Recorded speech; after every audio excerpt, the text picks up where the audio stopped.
నల్లగొండలో సిలిండర్ల black market పై మరింత సమాచారం మా ప్రతినిధి పాషం అశోక్ రెడ్డి అందిస్తారు.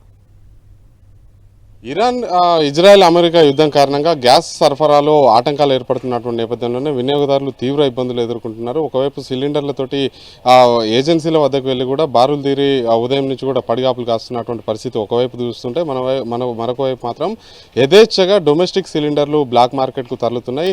హోటళ్లతో పాటు వ్యాపార సముదాయాలకు కూడా చేరుతున్నటువంటి పరిస్థితి కనిపిస్తుంది. ఏజెన్సీ నిర్వాహకులే బ్లాక్ దందా చేస్తున్నారని చెప్పేసి ఆరోపణలు వస్తున్నాయి. కొంతమంది వినియోగదారులకి సిలిండర్లు అనుకున్న సమయానికి అందించకుండా బ్లాక్ మార్కెట్కు సప్లై చేస్తున్నారని చెప్పేసి కూడా ఆరోపణలు వస్తున్నటువంటి నేపథ్యంలోనే అధికారులు సోదాలు నిర్వహిస్తున్నటువంటి క్రమంలో నల్గొండలో నిన్న కోదాడలో పట్టుబడ్డాయి. అదే సమయంలో అంతకుముందు మిర్యాలగూడలో భారీ సంఖ్యలో సిలిండర్లు పట్టుబడ్డాయి. ఈరోజు నల్గొండలో దాదాపు 70కి పైగా సిలిండర్లు పట్టుబడ్డటువంటి పరిస్థితి చూసుకోవచ్చు.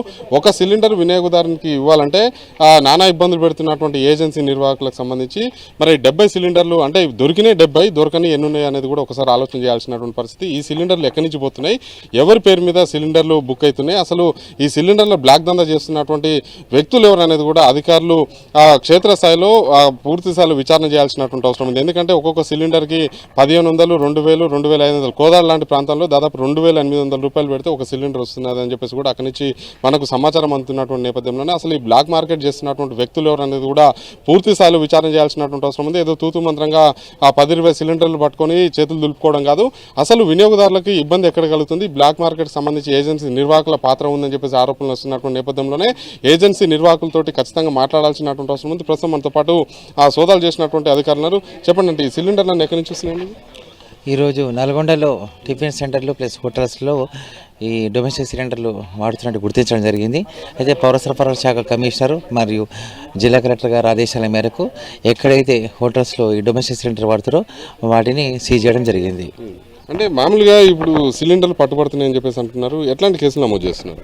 వీటి మీద ఎక్కడైనా సరే డొమెస్టిక్ సిలిండర్స్ కమర్షియల్గా వాడితే వాటిపై 6A కేసు నమోదు చేస్తాం. 6A అంటే ఒక మర్డర్ కేసు చేసినటువంటి వ్యక్తి మీద పిటి కేసు పెట్టినట్టే ఉంటుంది 6A అంటే.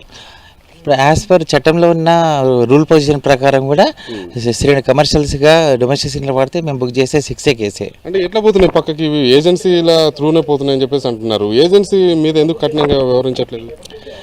ఏజెన్సీ త్రూ పోతున్నాయి అనేది ఇంకా మా దృష్టికి రాలేదు.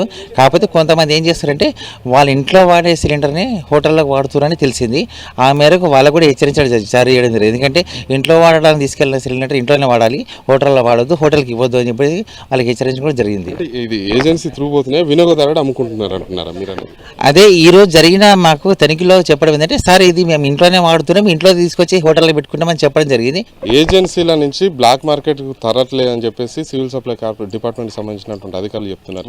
ఎవరైతే వినియోగదారులకు ఇబ్బందులు లేకుండా చర్యలు చేపట్టాల్సినటువంటి అవసరం ఉంది. ఇప్పటికైనా సివిల్ సప్లై కార్పొరేషన్ సంబంధించినటువంటి అధికారులు క్షేత్రస్థాయిలో విజిట్ చేయాల్సినటువంటి అవసరం ఉంది. ఏదో తూతు మంత్రంగా 1-2 హోటల్స్ మీద దాడి చేసి పత్రికా ప్రకటనలు ఇవ్వడానికి పరిమితం కావద్దని చెప్పేసి కూడా ఇక్కడ ఉన్నటువంటి పరిస్థితి చూస్తే అర్థమవుతుంది. వీడియో శ్రీనివాస, పాషం అశోక్ రెడ్డి, సాక్షి టీవీ, నల్గొండ.